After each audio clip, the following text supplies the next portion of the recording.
This is the Get a Life podcast. Ex-Cult Conversations.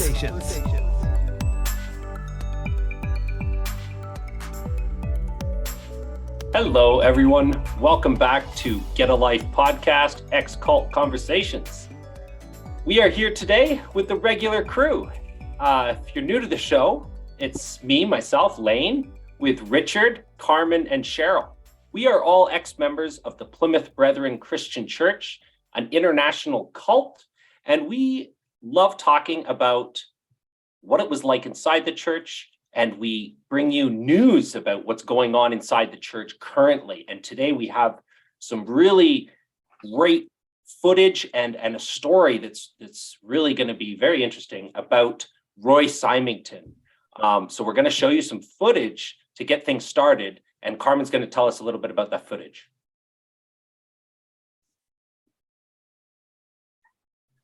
Okay. Carmen, what are we about to see? I put together a little video to tell the first half of the story. And it's actually just sort of a little video to tell about my dad. Okay. This is a small glimpse into the life of Kenneth Simington, my father. Born in 1945 to James and Beatrice Symington. This is James H. Simington at 23 years of age, taken in Canada. Netchie, North Dakota was a small farming town, located about a mile or more from the Canadian border. This is the town James and Beatrice Symington would raise their children in. They had a family of 5 boys. Kenny was the middle child. This is an aerial photo of the town of Netchie. Welcome to Main Street in my hometown. The Simington children began their lives living on the farm. They later moved into the town of Netchie. Ken Simington graduated from high school in Netchie, North Dakota. In 1968 through 1971, there was a draft for young men to join the Army. Ken Simington was drafted to serve his country. Fort Carson is a military base located in Colorado. While stationed at Fort Carson in Colorado, the Simington family became a family of 3. Late in 1970, a little baby girl was born. Life in the military became the Simington family's daily normal.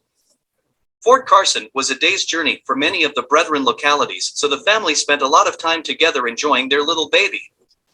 They did attend church in Gothenburg, Council Bluffs, when they had a long weekend. In 1971, when the draft was ended, the Simington family returned to Netchie. Kenny began to work for his elder brother, Roy Simington, in the construction business. This photo was taken in 1974 when Harold Simington and Ken Simington were digging a grave for Harold's father, Archie Simington. Who could have known both Harold and Ken would be taken in the year after this? This is my dad's passport photo. This photo was taken in spring of 1975. We were all sick in this picture. Dad offered to babysit us so Mom could run to the pharmacy and pick up our medicine. While Mom was picking up our medicine, Dad had some overseas visitors at the house. They took this picture. Simington Construction, the home of the construction business owned by Roy Simington. This is where my father worked. Located kitty corner to the main church hall in Netchie, North Dakota. This is also the place of a tragic accident that took the life of my father, Ken Simington, on July 29, 1975. On July 29, 1975, a tragic accident occurred. I remember being home. Mom was putting on a meal for a table full of company. When my grandparents pulled up outside, I knew that something terrible had happened. I had climbed up on the counter and was watching from the kitchen window.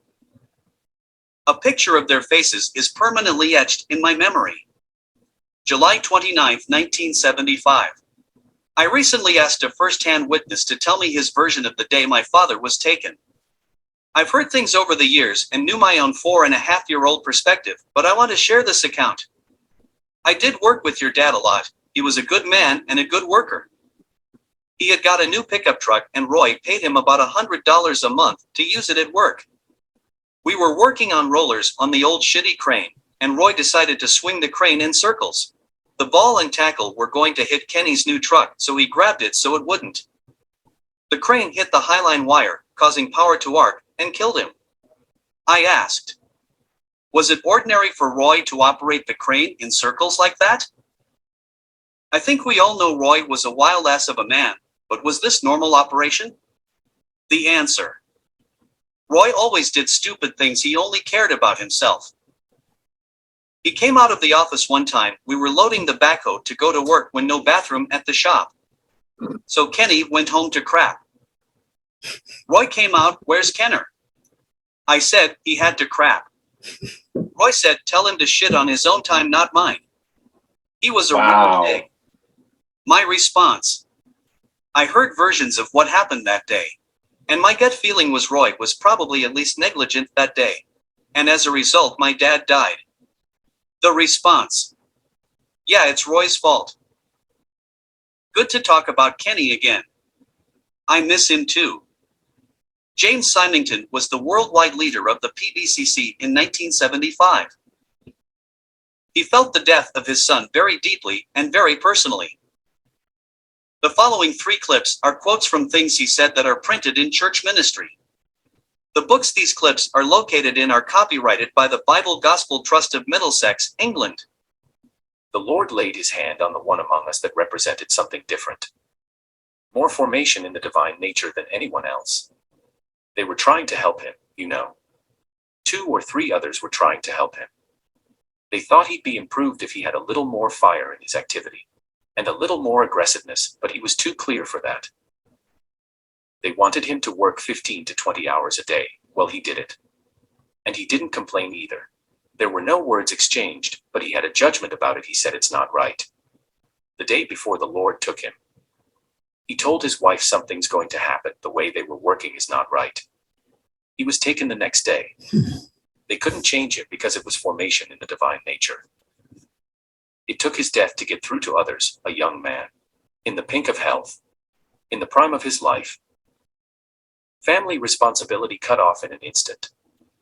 You see, somebody tried to convince me that my son who died was against me. Well, I fought that one tooth and nail. I made him swallow it. I said, he never was against me. But they couldn't change him, and he died to change them. And if we fail the Lord in that connection, he'll hold us to it. I'm sure he will. There were no words between them. There was no words. If he had to work 13, 14, 15 hours, he worked that long with no complaint. But he told his wife. But she didn't suppose, nor would I have, that that's what would happen. It broke the heart of some of us, but it brought out hardness in others, absolute bitterness. It was the devil. He took one of the best young men we had to teach us something. I knew what was going on wasn't up to the standard. I knew that. And I thought, well, it'll work itself out. Time will change it. It reached a point. Who did the Lord mean more than anybody else? Me. Can you follow that? And my son, his brother. So just to get a clear picture there. So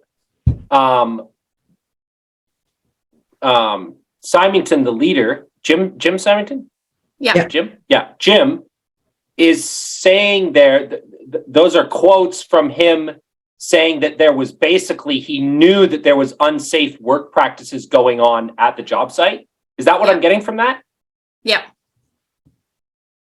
Wow. Okay, so he knew that stuff. We lost him.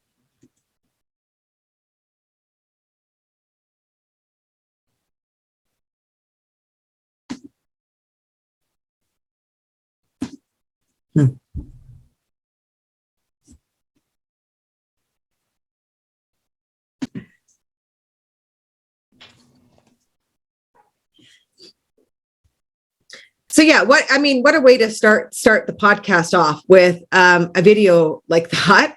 But I do think, Carman, it is a super, super important story to be told. I think the other side of the story needs to be told, because there's only been this one perception or this one part of this story that's told. And I think now is the time where you get to tell your side of the story. And I think it's important to clarify, I would say this to all of Roy's children.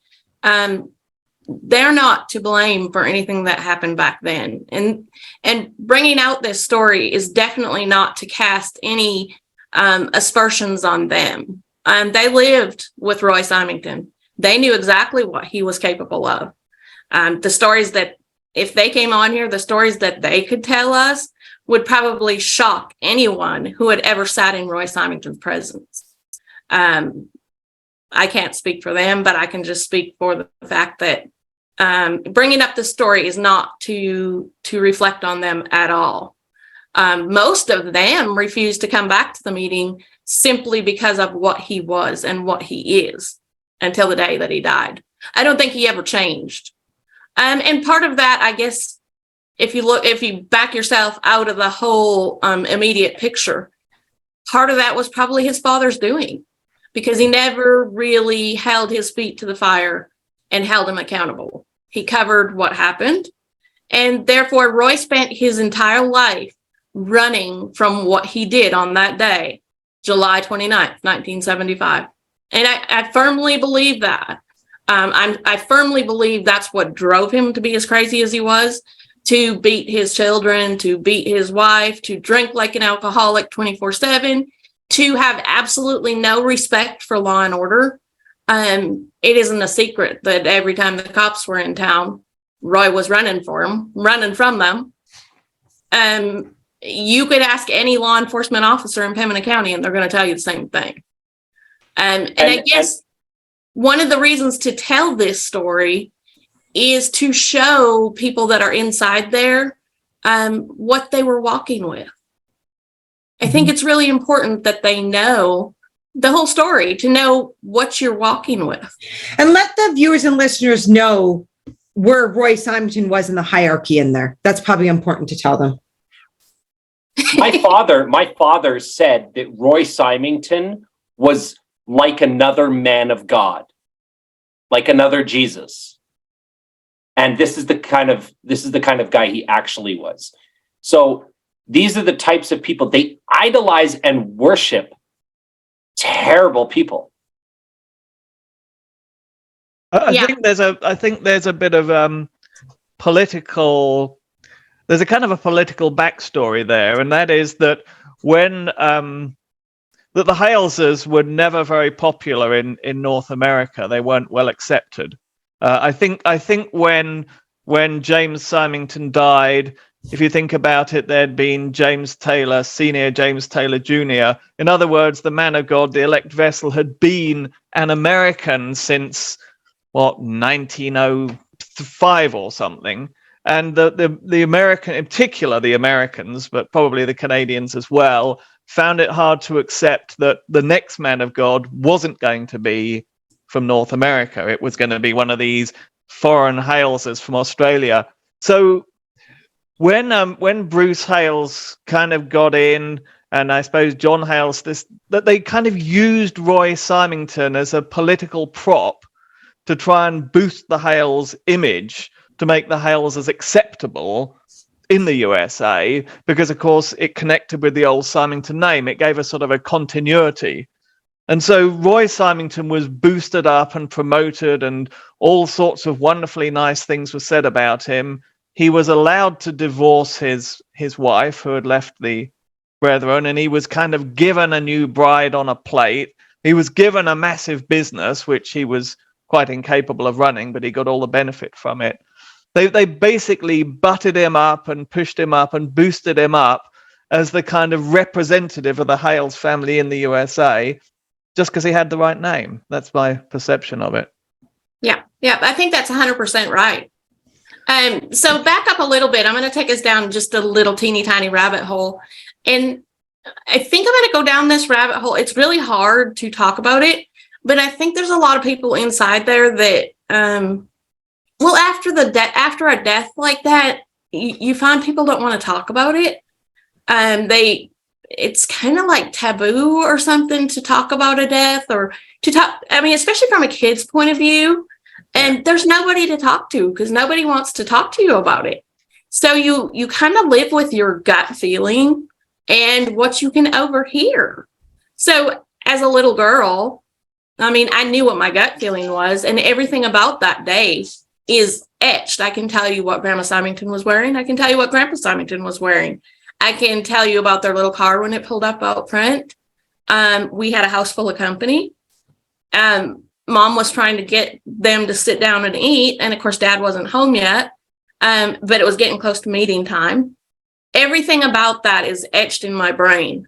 But the one thing that I always go back to, and maybe it was like my first faith struggle, I just knew in my gut that Roy had done this and he was a bad guy. And I remember we were little and we would get our pajamas on and we'd come downstairs and Mom would say, we'd get our glass of milk or our cereal, whatever, and she would send us back up to bed and she'd say, you need to kneel down and you need to say your prayers before you get into bed. And I would get up there and I would get ready to kneel down. Of course, I had to kneel down because my sister would have narked on me because she was there too. And I remember going, I know I'm supposed to say my prayers, but I don't want to because you took my dad and you left Roy here and he's mean, he's ugly, he's not good to anyone. And it didn't make any sense to me. And then I would sneak up into bed. Cindy thought I'd said my prayers. And I would get into bed and I would just lay there and the house would start to make all these creaky noises like houses do. And you get really scared and you lay there and you start to cry and your pillow gets wet. And finally, sometime during the night, I would actually get out of bed and say my prayers and say, okay, I guess this must be your plan. You know, and it was so hard from a kid's point of view. Like you the only things you hear is what you overhear. And right from that early moment, I just knew. There was just such a difference. Like my dad was the one that, he would stay until the last person after a fellowship meeting to make sure that nobody had car trouble, make sure everybody got on the bus. Nobody told him to. That was just something that he did. And every interchange, he was the guy that would stay in the parking lot to make sure everybody had a house to go to. And then if there was somebody that accidentally got left off a list, he would just bring them home. Be just more people for Mom to feed. And that's the kind of person that he was. And Roy, right from the very first memory of him, was just a hard, nasty, very crass. And his kids, that was my first memory from his kids. They ran from him. They had nothing good to say about him. And find out later it was because they were getting beat. He would beat them with a belt. He would beat them with a 2x4. And those kids, they had it rough. Wow. I mean, I'm the same age as you, Carmen, and I was about 5 when the news came through, and I can remember the kind of shock in the locality way over in the UK when we heard that Kenny Simington had been taken. But we were never told that Roy Simington had anything to do with it. My impression was that it was your father had been driving the crane and had driven it into the power lines, as if it was an error that he had made. We were never told that he was actually just a bystander that was killed by someone else's fooling around and stupidity. So, I mean, I think this is going to be an eye-opener to a lot of brethren, because I suspect that outside of, the kind of North America grapevine, I suspect people who grow up in Australia, New Zealand, UK, Europe, had no idea that Roy was involved. Yeah. Yeah. And what's funny is, and this flips a little bit further ahead, but people from the town have shared that with me more readily than the family. His own brothers have never shared what really happened. I don't know. Maybe they don't know. Because Grandpa Simington, it appears, made every effort to cover up what really happened. And I'm not saying that Roy Simington went to work that day and was going to kill his brother. I'm not saying that. I'm just saying he built up such an abuse and he took advantage of his brother in such a way that on that very day, he had told my dad to put the crane away because they were having a fellowship meeting, or the night before the fellowship meeting. There was buses over at the meeting room, and Roy knew he had a load of metal coming in. And his favorite thing to do was to make them wait till the next morning, and he would unload them the next morning, which meant there's no motels in Nitschke, no motels within 20, 30 miles around. They would have to sleep in their truck, which Dad always objected to. And this particular day, he told my dad to go put the crane away. And he told him 10 other things to do. And my dad was still doing the 10 other things. And all of a sudden, Roy looks over, the buses have all pulled up. He's got to get this load of metal unloaded. And he gets pissed off. And he climbs up in the crane and he's jerking it around. And next thing, Dad was dead on the ground. Yeah. You know, and 2 witnesses that were there that day said there was no doubt in their mind that was how it was going to end. So can you just, it's negligence. yeah. Can you just tell us the order of that your grandpa's sons came in, like your uncles? Who was the oldest and what order did they come in?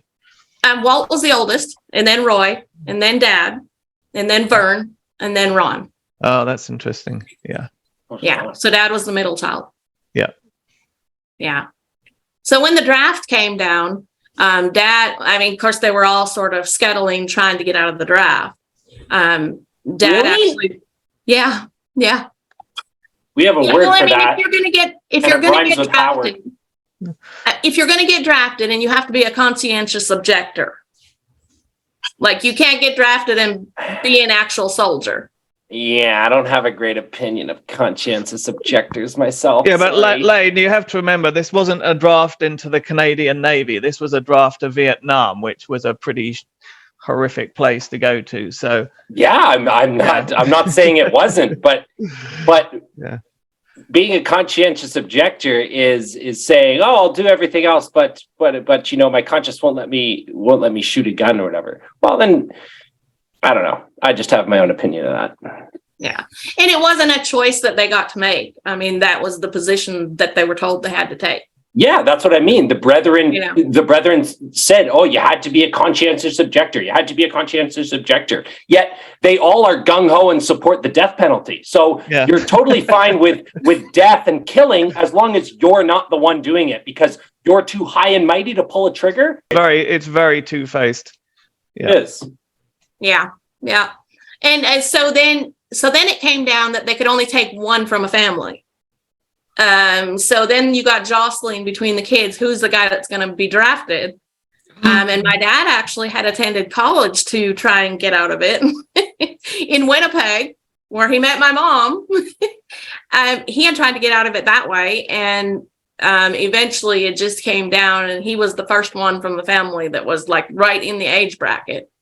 But so it was, yeah, if you're going to university, you didn't have to go. And that makes sense, right? You need people going to university and getting degrees. I agree with that.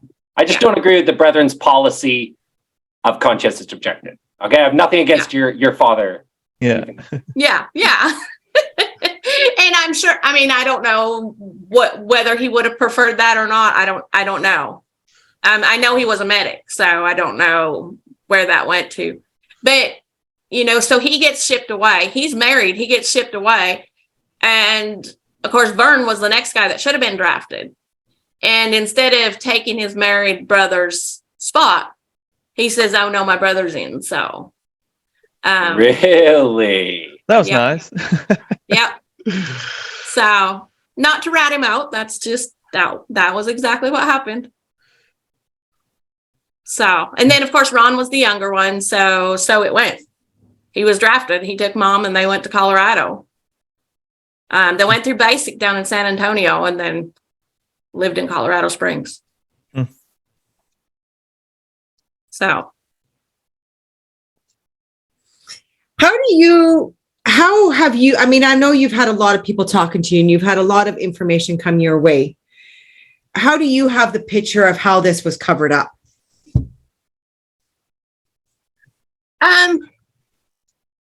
Well, let's go through life growing up. Okay, so you are Grandpa Simington's grandchild. Your mother is raising 4 kids alone. So the first thing they did to her is they said, you can't go get a job.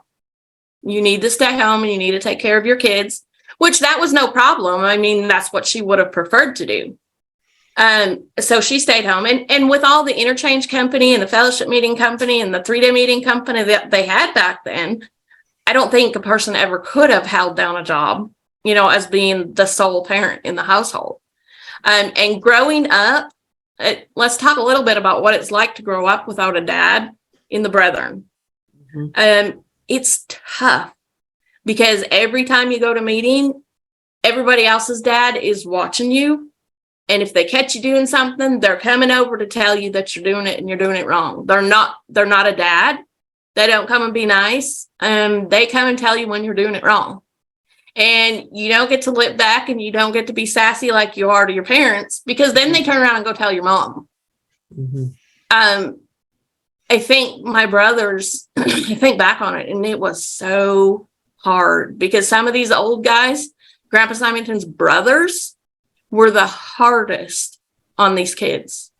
Absolutely no realization that these kids are growing up in a situation where they don't have a dad. And you come and chew them out for every little thing that they do. It's hard to get any respect. And I think I saw that with Mary Boyer's kids in Maple Creek. Everybody tried to be their dad, but not in a good way. I think that's so common in the Brethren. So, but I know Grandpa Simington laid it on Roy that he was, and this is in the ministry. I've got like pages and pages of things that he told Roy. He was supposed to make sure that mom didn't have to work. And one of the things I don't ever know the details of what he was told, but he was supposed to compensate her for the difference between, Social Security or whatever it was that the government paid, so that she would be able to raise us and stay home. So in my teenage years, one of the ways that I was able to help mom is I paid her bills for her. I wrote out her checks. And it was fun to me, like playing store or playing bank or whatever. But in the process of paying the bills, we would save the big bills till the end of the year. Because Uncle Roy was supposed to bring a check around. And he had done this for as many years as after my dad was taken. This check came every year. Well, along about the end of 1986, there was no check. And she sat for a long time trying to figure out if it was going to come, if it wasn't going to come. She didn't want to confront him because you don't confront Roy about anything. He had such a temper. So she sat, and of course, then Grandpa Simington was taken in April. So she thought, well, for sure, he'll remember after April. Didn't come in April, didn't come in May, didn't come in June. In fact, it never came again. So when his dad was not there to check up on him, he completely dropped what he had been told to do. And that was Roy. Brethren that came over and saw him in the meeting thought, oh, he's wonderful. He's making up for what happened. No, he did it for as long as when his father was there to check on him. But as soon as his father was gone, he left her out in the cold. She couldn't go get a job. So she had to figure out how to make the Social Security cover what we needed. So I don't even know, there was so little follow-up on Roy that I don't even know if his own brothers would know that that's what he did. So that's just one of the things. He was supposed to be providing for the boys, and he was supposed to be setting them up in a business, and he was supposed to be thinking about their future. So he picked up one of my brothers one day, went over to Grandpa Simington's house, and he sat down in the big chair in the living room, and he said, "Pa, there's some land for sale up in Walhalla area. And I'm thinking this would be a really good idea to invest in for Kenny's kids." Buying this farmland, we could get them going in a farm, and it would be really good for their future. And as the conversation went on, I understand Grandpa said that he thought that was a great idea. My brother that was sitting there at the time said, Grandpa gave him the go-ahead to go ahead and do it. Well, I wasn't at the house, didn't hear that part, but Grandma got in her little gray car. She drove over to our house, and she sat down with Mom, and I was sitting right there, and she told Mom that the boy's future was being taken care of. Roy had come and got money, and he went and bought farmland up in Walhalla, and he was supposed to be getting a farm up and going for the boys. So that was the story we had always carried. Come along to 1998.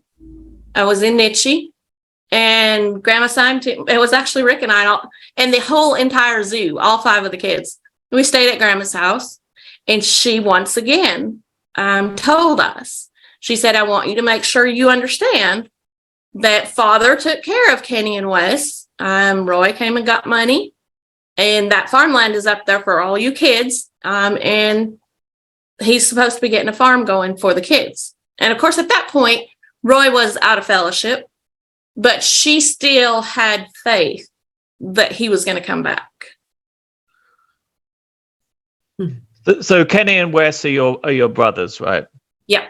Yeah. Got it. Okay. Yeah. And at that time, they were out, like they left. Oh, I got married in 89, so they left very shortly after that. What exactly were the circumstances around Roy Simington getting confined or withdrawn from, kicked out? Honestly, I'm not sure. I know that it was Vernon Bob that did it. I know that there was $1.5 million business deals that had gone sideways because he had a habit of putting up a grain bin. The big metal grain bins. Put up the grain bin, and the box of screws would still be half full. Oh my God. Ever had a grain bin with only half the screws?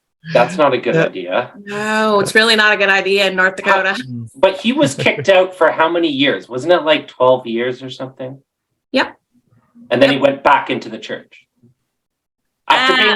He was brought back to the church, yes. Yeah, but he voluntarily went back in after 12 years. So right. Doesn't have the highest IQ. He was dragged in by Bruce Hales. Yeah.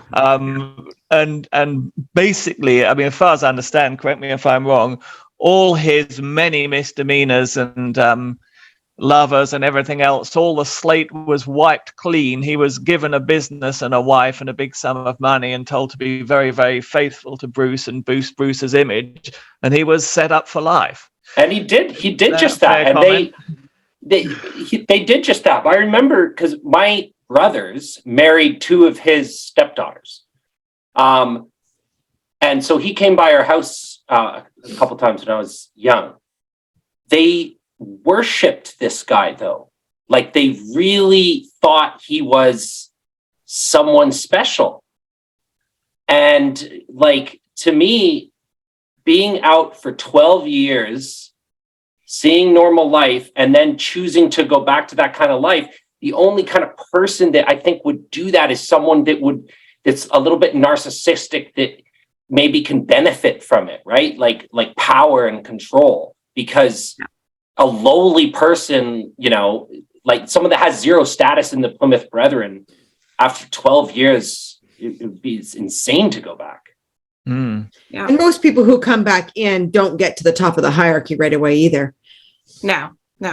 His whole history was cleaned up. His whole history was wiped out. Do you want me to share that video now, Carmen? And actually a good idea maybe to read the wonderful Sydney seminar. John Borum actually, I don't know if they call it giving a word, giving a preaching, giving a reading. I don't know what it was. But John Borum gave a little speech in the Sydney seminar.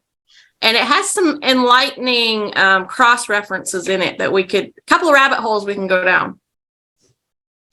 Yeah, so he was a speaker. He was a guest speaker. So they had speakers from all over the world this day. It was on the family portion of it.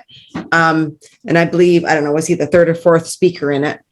So we transcribed it, and this is what it said. So this is beginning at it's an hour and 45 seconds. In 1975, 16 days after the tragic death of Ken Simington. So this is John Borum speaking. In 1975, 16 days after the tragic death of Ken Simington, Mr. and Mrs. JHS passed through Vancouver Airport en route to Victoria for 3-day meetings. My wife and I, with 3 young children, seized the opportunity to visit with them in the airport lounge. JHS spoke of Ken as more formed in the divine nature than anyone. He poured out his sorrow in heart-wrenching detail how Kenny was killed. With his wife quietly there beside him, he sat weeping openly in the crowded airport lounge. He spoke of having to go tell Ken's widow about it and then taken her to the scene of the tragedy near the Niche meeting room. Mr. Simington sobbed, telling how the young widow, expecting with child, threw herself down on the ground where Ken's body lay. During the weekend at Victoria in the house, our beloved brother sat often not saying a word, silently weeping. One mealtime, he told us about how Ken's young daughter in the night came asking where her daddy was. One break in the house, he asked the brethren present, "Have you come to watch a man weeping for his son?" How lowly our brother was to pour out his sorrow in a public setting. How compassionate for the young widow and her children. In November 1977, at a time when Mr. John Hales was unavailable, Mr. Simington passed through San Francisco en route to Australia. Prior to his departure to Sydney, he had no appetite for food and undoubtedly no appetite for what lay ahead. When it was time to depart for the airport, Mr. Simington said, "I am not going to Australia." Mrs. Simington pleaded with her husband to come, but he refused to budge. The atmosphere grew tense as the host stood by the door anxious, lest her brother missed his flight. Mrs. Simington quietly pleaded with her husband, said, "We are committed to go, Jim. The Australian brethren are expecting us." He empathetically repeated, "I am not going." After several more anxious minutes, Mr. Simington stood up and made his way to the door. So it's really interesting that he talks a little bit about November 1977. Back up just a little bit. So the day that my dad was killed, Roy went home that night and still had a house full of company, which in Niche, pretty much everybody did have a house full of company. And those companies stayed in his house. And a couple of the visitors that stayed in Roy's house, some of them stayed up and talked to him. He was, of course, very distraught. But he kept saying, "I killed my brother. I killed my brother." Wow. And in November 1977, Grandpa Simington is on his way to Australia. And he stops in San Francisco. And as John Borum is saying, when it came time to depart for the airport, Mr. Simington said, "I'm not going to Australia." So what happened and I've been told this by Reliable, it came right from the person that it was. In the time between when he got there and the time for when he was supposed to depart, he had a meeting with 2 brothers that had stayed at Roy's house. And had heard what he had said. And he took those 2 brothers into a private bedroom. So it was just him and those 2 brothers. And he set them down and he said, "I understand you stayed at Roy's house." And of course, they did. And he said, "If you ever, or if I ever hear of you breathing a word of what Roy Simington said that night, my son said that night, I will make sure you do not have a place in the fellowship. You will lose your family and you will lose your job, and I will make sure you are never returned to the fellowship." And that would explain why he did not want to go to Australia. Wow. So when I say he did a cover-up, I mean, he literally threatened that if the words that Roy said, "I killed my brother," were spoken of, those people would be put out of fellowship. Typical cult threatening excommunication for the truth to come out. Yeah. I find it so shocking because you think I had a young brother actually it was Craig Hoyle messaged the other day, and he said he was looking through his nanny's diary, and it must have been in 1977 when JHS was going through New Zealand, and his nanny had written in her diary that Grandpa Simington said if the brethren didn't get the lesson from my father being taken, that something more drastic would come. Mm-hmm. But I guess my challenge is, if you hide what really happened and then tell the brethren they need to get the import of it, how is that possible? They just they love to just use the death only when it suits them, right? They'll say, oh, it was the Lord speaking about a child dying in infancy or someone having cancer, right? But this is the Lord speaking. Oh, but what was it to other people? You know, how come it only when it suits them? What was the message to them, right? Yeah. And in that moment that he decided to hide what Roy had said, he did the biggest disservice to Roy Simington that ever possibly could have been done. And that was, he didn't make him stand up and be a man and answer to what he did. Exactly. And Roy Simington spent the remaining 70 years, 60 years, however many years of his life, he ran because he was guilty. He knew what he did. He didn't take care of the kids that he was supposed to take care of. He didn't provide for the widow like he was supposed to take care of her. And he failed at everything because his father covered it. I mean, I hate to say it, but to me, it looks like Karva came around. So what happened to the farmland that was supposed to be provided for you and your brothers, Carman? Did that ever come into your possession? Oh, no. Mm-mm. Really? No, it sure didn't. Because you see, in 2001, and we actually have a little video about this, but in 2001, I believe Bruce Hales owed Roy Simington. And he decided that he was going to have the king's son back in the meeting. But of course, bringing the king's son back into the meeting, the same king's son that never faced what he did, might have been more trouble than it was worth. But we could play the little video. Yeah. It's actually really enlightening. Wow. Go for it. I'm looking forward to it. What would it take to make you sell a little piece of heaven that wasn't actually yours to sell? I recently did a bit of research to understand what happened to the little piece of heaven, purchased for and promised to Ken Simington's children. Imagine my surprise when I discovered one half of it had been sold in 2006 by Roy Simington, marketed as a little piece of heaven, and sold to pay off a trail of court records publicly available from public data.access. As this trail of documents play through the slideshow, imagine being told this man was so important to the PBCC, he must be restored to the church in his place as the king's son. His family refused to have any part of it remaining away from the cultic group. And so it was. The rules were changed in this highly controlling religious group, and divorcees were now free to marry a second wife. To clear his trail of debt and bad choices, he sold half of the property marketed as a little slice of heaven. Hidden Valley Ranch, located about 6 miles southeast of Valhalla, is owned by Roy Simington, a native.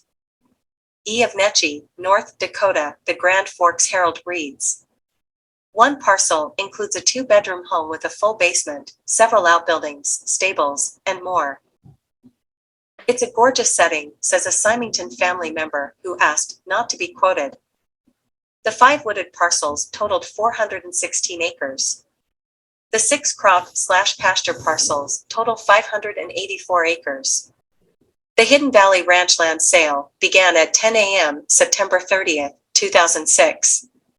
The farm equipment and hay sale with 9 tractors, 5 trucks, 10 trailers, and 2,000 bales of hay started and ended the same day. Could this trail of records explain why Roy A. Simington would choose to auction off this land to avoid a bankruptcy? This land was purchased by Roy Simington with money he got from his father. He took his nephew and went to his father to ask about buying this farmland to provide for Ken's children. He explained this would be an investment into their futures. His mother Beatrice explained the purchase of this farmland to Ken's widow and daughter at the time the purchase was made. She later reiterated the story in 1998 when she spoke to Rick and Carman Drever and turned over an envelope of letters written by Ken Simington while in the military. James H. Simington told his son Roy, publicly, it was his responsibility to ensure Ken's children never lacked because of not having a father. In providing the funds for this farmland, he put his money on the line to ensure this was the case. The remaining 1,600 acres remain in Roy Simington's name, awaiting the distribution of his will and testament. Will the PBCC do the right thing and turn this land back to the Simington children as was the purpose in the first place? Wow. So they don't provide for their own. They do not take care of their own at all. Take it, keep it, name it a little slice of heaven, and sell it when you get yourself in trouble.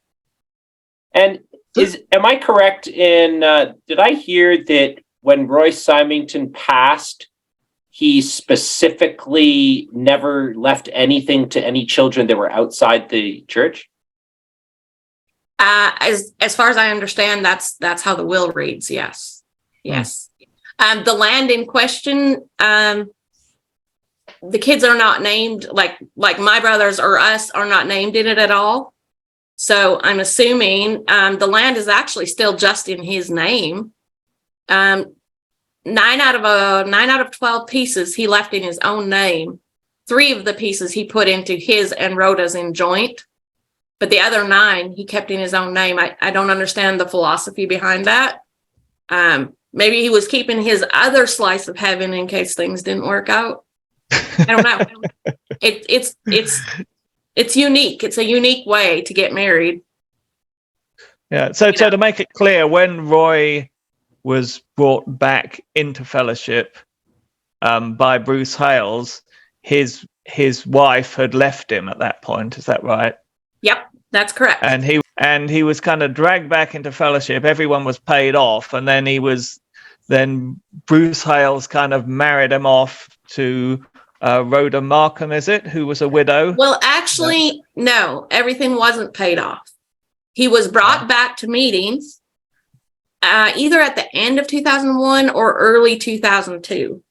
And his daughter got a phone call one morning from Roy at 5 o'clock in the morning. And at 5 o'clock or 7 o'clock in the morning, she told me.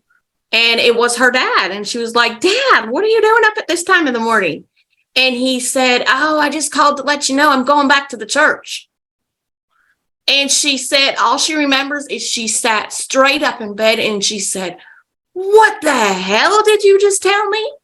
And he said, I just called to tell you I'm going back to the church. And B said, does Eddie know? Sorry. Well, B said, does Eddie know? And he said, nope. She doesn't know. He made up his mind to go back to the church. Just woke up one morning and he was going back to the church. And if you will look at all of those claims on that screen, if we had separated them, those are all from 2001 until 2006. Yeah. So for the listeners, inside that slideshow was how many things were up there of all of his misdemeanors and charges that were laid against him? I think I only put 21 in there, but I believe there was somewhere either 26, 29, somewhere in there. Yeah. And those were cases of him being like sued, right? For like small claims court? There were some were small claims court. Some of them were like, there's a misdemeanor for a DUI. Yeah. There's criminal trespass. There's livestock at large. There's so many livestock at larges that the final livestock at large was a $1,200 fine. I mean, there's a variety of different cases. There's a small claims one for $27,000, small claims for $24,000. There's small claims from the lawyer that represented him on the case before that. That he never paid. Had to come back and take him to small claims court to get the money out of him. What a piece of shit human. Yeah. Either 21 or 26 cases. Don't know how many there are. But he was back in the meeting when those were going on. In 2002, in June 2002, he was on the front row of Detroit 3-day meetings and gave an address and warned the young people in this address that if they even considered leaving the assembly, that would put them in an apostate position. This is a man who has 26 cases going against him. And he was worthy to be brought back to the fellowship because he was the king's son. Yeah. And his family would not rejoin him in fellowship. That was one of the main reasons none of them are in fellowship today. But you realize there's no hierarchy in there. Yeah, no hierarchy. But the arrogance of the term the king's son. Woo! Whoa! Yeah. That's some big ego right there. Yeah. So, I mean, it's no coincidence that the time that Roy Simington was kind of dragged from his shack and set up in glory again was just around the time that Bruce Hales took over control from his father. I mean, I kind of suspect that John Hales probably wouldn't have taken that action because John Hales was more of a, by that stage, John Hales was much more of a kind of a relatively speaking, straight up and down kind of guy. Yeah. But John Hales went to the farm. Right, yeah. Because there was a lot of us that had objections to the fact that, first of all, Roy was supposed to be setting his farm up for the boys, but of course it was for himself. And there had been a lot of objection raised to the fact he had a $700 pair of crocodile skin cowboy boots and a multi-$1,000 horse saddle in the barn. And so John Hales made a trip out there in like 88, 89. And it so happened that there were some of us on the other side of the wall when Mr. Hales was talking to Roy on the other side of the wall. So we know he was questioning about his boots and his saddle, and he just passed it off as it was just some farm equipment. Yeah. His crocodile skin or rattlesnake skin, I don't remember which they were. His boots were over there. Yeah. And that multi-$1,000 saddle in the farm that he was supposed to be starting up for the boys that he coincidentally kept. And he didn't even buy with his own money. I mean, I think that's the shocking thing. He got the money from your grandfather on false pretenses, saying he was doing it for someone else. And in fact, he kept it all for himself. And took the young man with him. Yeah. For legitimacy to his father. Yeah.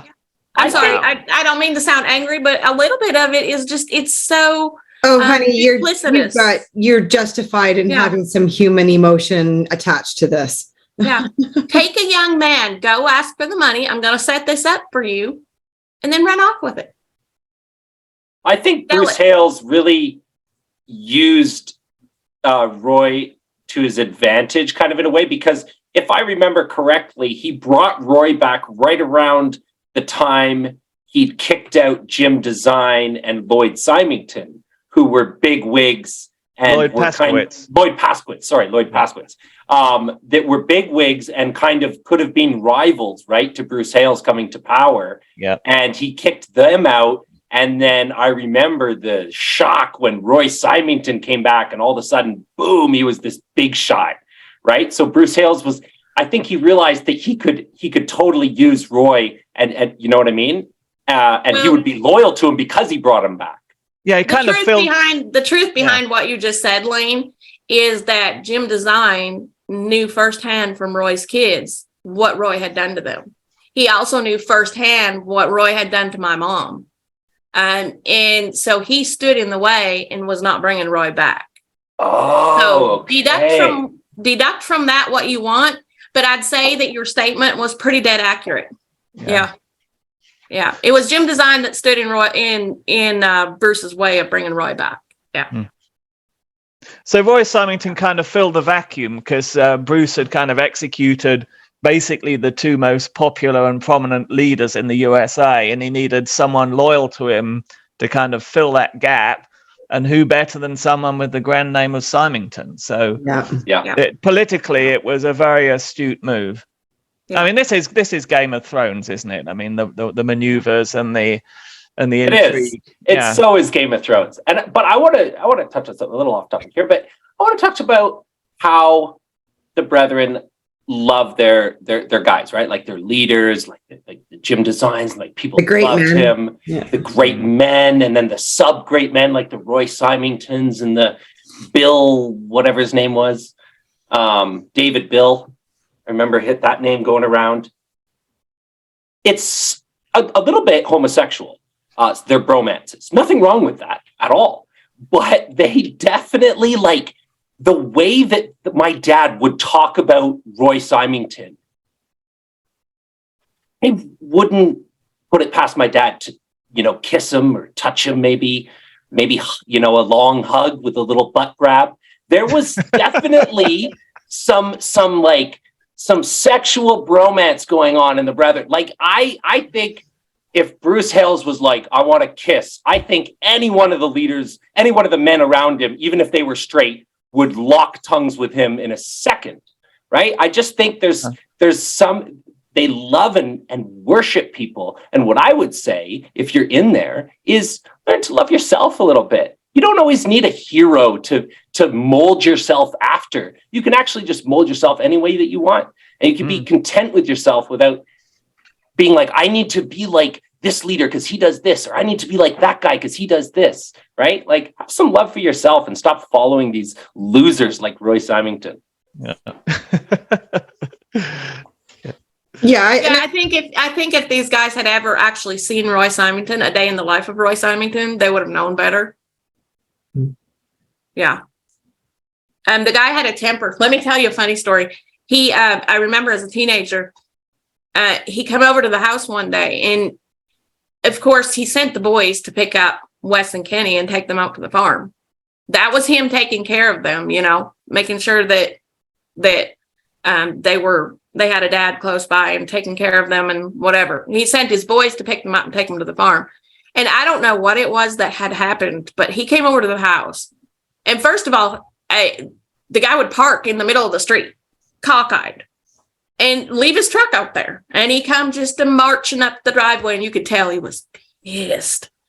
And he gets all the way up to the house, and Mom, of course, is protecting me and Cindy. We're inside there. I'm sitting up on the counter watching him out the window and sort of chuckling because obviously the guy he's like Rumpelstiltskin, okay? When he gets mad, he hops around from one foot to the other and he starts in on her. I don't remember the topic or what he was yelling at her about, but he kept going, we can't be having this, Marion. We can't be having this. We can't be going on like this. And sort of half whiny crying. And he went on and on and on until I saw the tears start coming down out of her eyes. And my little hind end jumped off that counter, and I went outside and I looked at him and I looked him dead in the eye and I said, Uncle Roy, you are enough to make a preacher swear. And he stopped and he chuckled and he beelined back down the driveway and drove off. We never spoke of it again. But that was Roy, classic Roy. Come up to the house, start yelling and screaming. He jumps from one foot to the other. I mean, typical Rumpelstiltskin. Yeah. We can't be having this. We can't be going on like this. Yeah. That was classic. It's so funny when you did that. Like, I just had these flashback of the way that brethren members, priestly visits, your mom, and the grandmas were the worst. The way... I just can't. Oh, Larry, I'm smacking God in the face. Like these kind of this weepy. Oh, you can't carry on like this. Like carry on like what? Like they just go into these hysteric, dramatic bullshit that is so weird. I wish we could record it.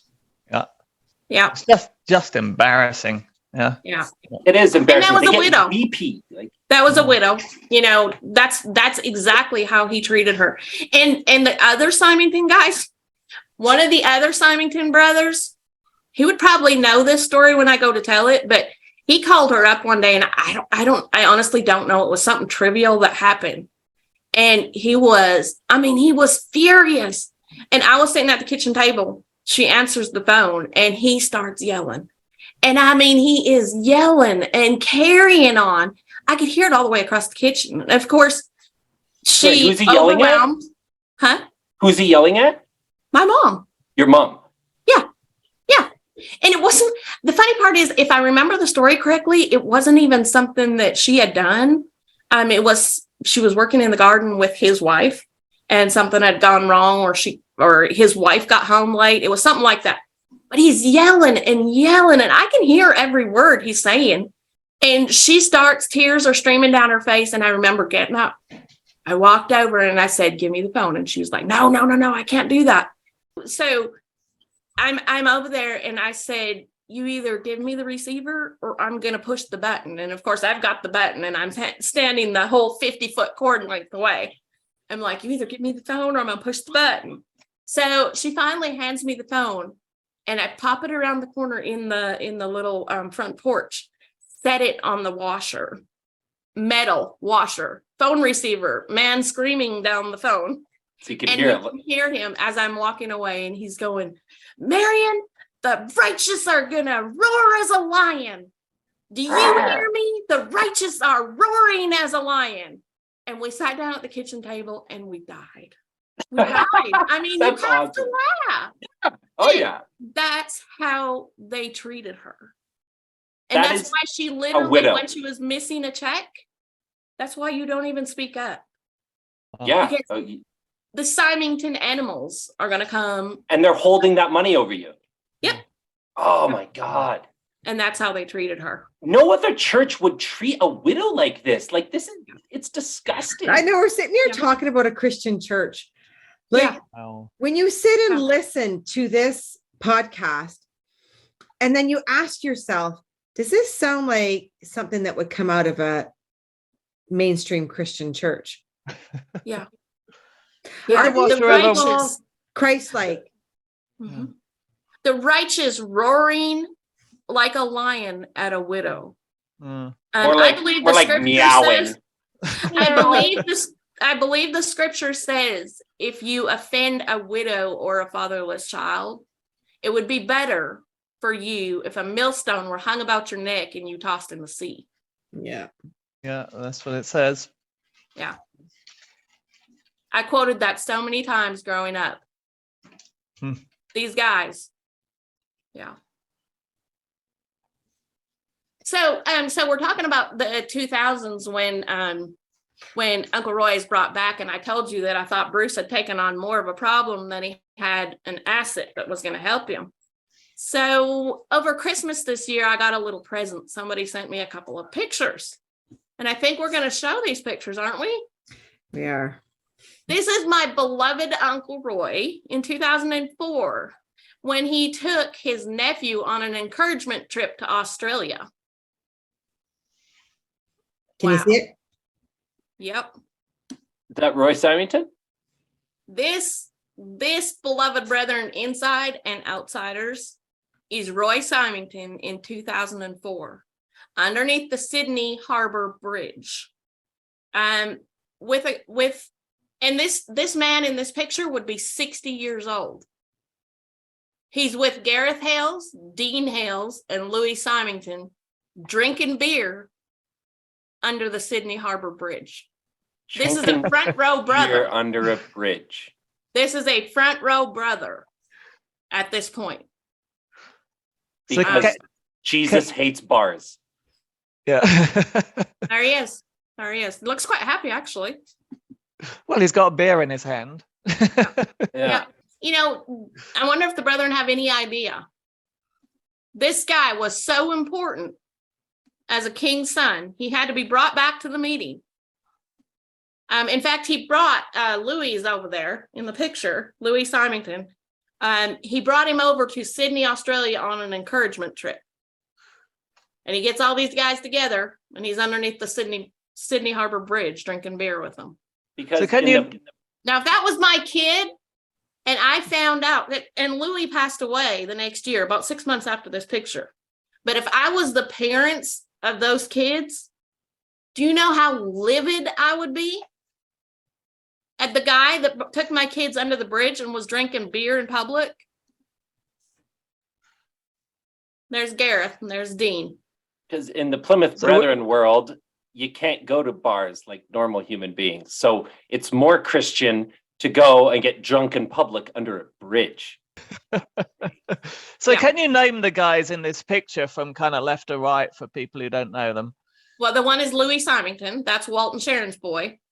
Coming from Yeah. which way? From the left, right beside Roy? That is who that Okay, is? right beside Roy is Dean Hales. Okay. And then there's Gareth. And then Can't this is mistake the- Gareth. It's the other way around, isn't it? Dean's the fatter one with the bulgy crotch. Okay. That's I'm gonna Dean. take your word Yeah, for it. yeah, I think you're right. That looks like Garethy on the right hand side. I'm seeing it backwards, so you're good. But that's Louis, and Oh, Louis gotcha, passed yeah. away in 2005. Okay. Yeah. What Yeah. were the circumstances there? Just I don't remember. okay. I don't remember. We had come to Tennessee already. But yeah. But I mean, Brethren did that once in a while. Like it was more acceptable to go on like a Saturday afternoon because that's the only free time you literally ever have because they're working the rest of the time or at church. And like we would go to parks and have picnics with other Brethren members and drink there. And you know, when I look back at it now, I realize that there was a lot of underage drinking that went on at, doing that, and a lot of drinking and driving. Like a lot of drinking and driving went on. But it blows me away because it's just like we missed out on the doing normal things like just going to a restaurant or something like that, right? Like we always had to be outside somewhere. So you're affected by weather too, to do any outdoor activities, and going and socializing and drinking with other people was literally like under a bridge or a park, or that was it, because you're not allowed to do normal things. It's weird though, like thinking the leader of a church, wasn't the leader, but he was a big top dog, VIP, let's call him a VIP, is under a bridge drinking with kids. What? I mean, just to make it clear for people who not been in the Brethren, Dean and Gareth Hales are the sons of Bruce Hales, where Bruce Hales is the current elect vessel, the current global leader of the Plymouth Brethren Christian Church. And of course, Roy Simington is son of one of the previous elect vessels, one of the previous leaders of the church. So that little group you see under the bridge there is kind of the crown princes of the whole organization. These are right at the top of the tree. And there they are sitting like a bunch of hobos under the bridge.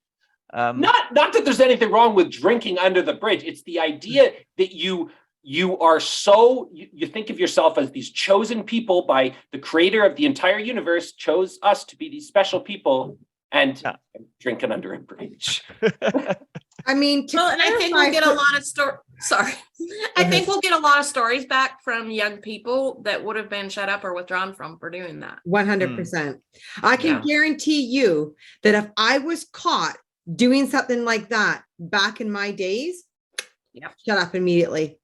Yep. Yeah. I want to give people the idea of the eliteness, like how they view Bruce Hales, how they view him.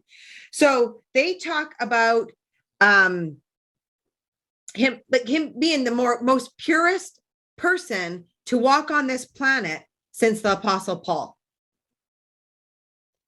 And that this man is so pure, he doesn't have body odor. I've been waiting for this one. Somebody last night who gave me a lot of insight into how they view Bruce Hales.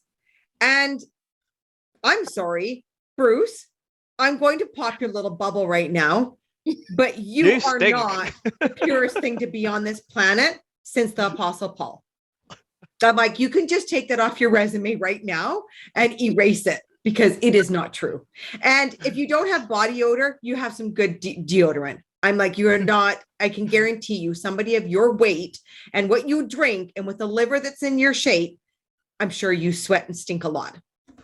I can't help but draw the comparison between the no body odor and the rumor, that North Koreans believe that Kim Jong-un doesn't pee or poo.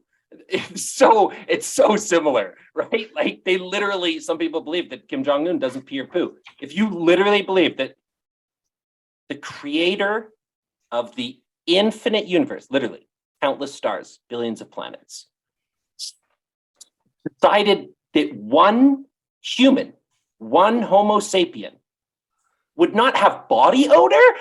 Give me something better than that, right? Maybe he has like no bumhole, right? Yeah. Or he never burps, or he can breathe underwater or something cool. But no body odor? Is that the creator of the universe's best work? Wow. And supposedly Bruce Hales has had an appearance from Jesus himself and has had a conversation with Christ, and he knows the date of the rapture, but cannot tell anybody. That's hilarious. So that's why he's been ministering that there will be no more elect vessels. Yes, that's what they're taught right now, that there is the rapture is coming during his time. Yeah. Oh, that's so funny. Funny. And the reason for that is because he's the seventh elect vessel, and 7 is the perfect number. So, I mean, according to what? The reason why there probably will be no more elect vessels is your empire is going to come crumbling down, and it's going to get rebuilt into something different. Yeah. And you're not going to be a part of it. These men of God, right? Like, let's think about it. If I'm the creator of the universe, right? And I'm looking down and I'm like, I'm going to bless someone with being the perfect thing just under Jesus, right?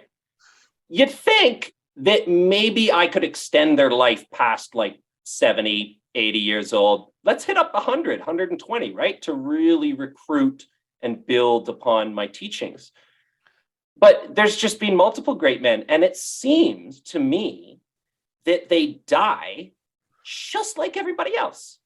Well, and now, if one of them, for instance, was born by immaculate conception, then we would have a case. Holy shit, we would have a great case. But it seems like they were all born, they came through a vagina like everybody else, and they die like everybody else.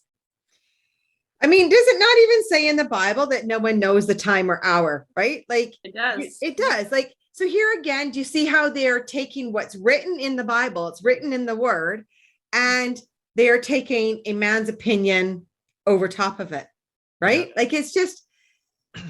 They spend their entire lives waiting for the rapture. And it's like, that's a serious waste of your life. If your life is just to wait to get to this afterlife and eternal thing, like, why are you just waiting your whole life for the afterlife? Why not enjoy what you have? If God, not that I believe in him, but if God created this universe, shouldn't you be enjoying your time and learning the lessons that you're supposed to learn here?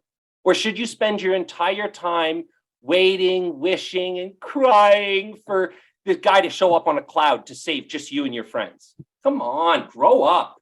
I don't know. I mean, we all know supposedly he's gotten sick. His wife had a stroke. He's awaiting surgery. But he knows the time of the rapture. Yeah, okay. Sure. I have a question for my brethren, friends inside. About the Bible. This is my biblical question, Lane's biblical question for the week. The Creator dictates a book, but leaves out 165 million years of dinosaurs. Why? Were they not important? 165 million years is not a short time. That's my question. Send your answers in by Lane. Send your answers in as an email to the Get a Life podcast. Anyhow.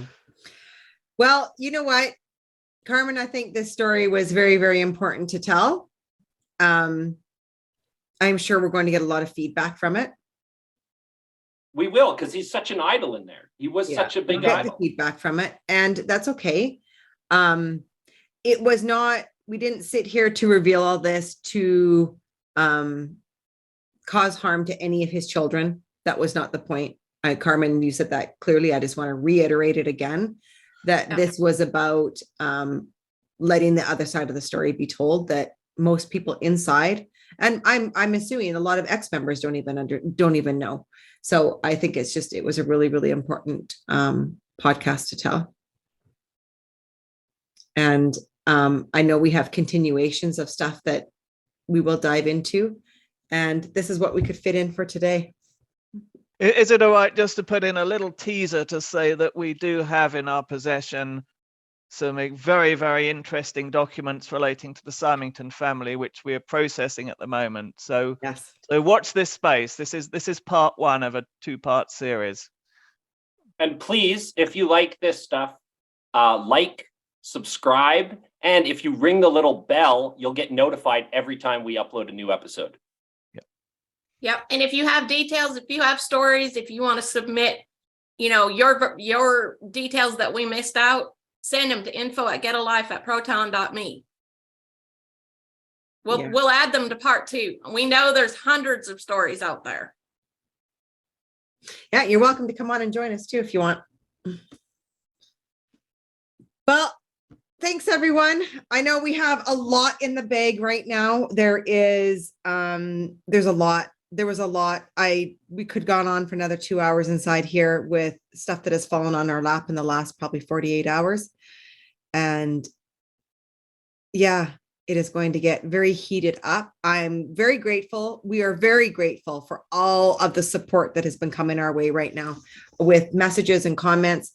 It is super important. I'm not going to lie. I know myself personally, I rely on those. I really do. I very much do. I am a very emotional person, and I tend to get very wrapped up in all this. So it's very nice when we get the support that we've been getting. So yes, anything else left to add, you guys? No, that's okay. A pretty full session. Yeah. Remember to like, comment, and subscribe below. Much love to you guys. We will see you next time. To share your story or be a guest on the show, email info.getalife@proton.me.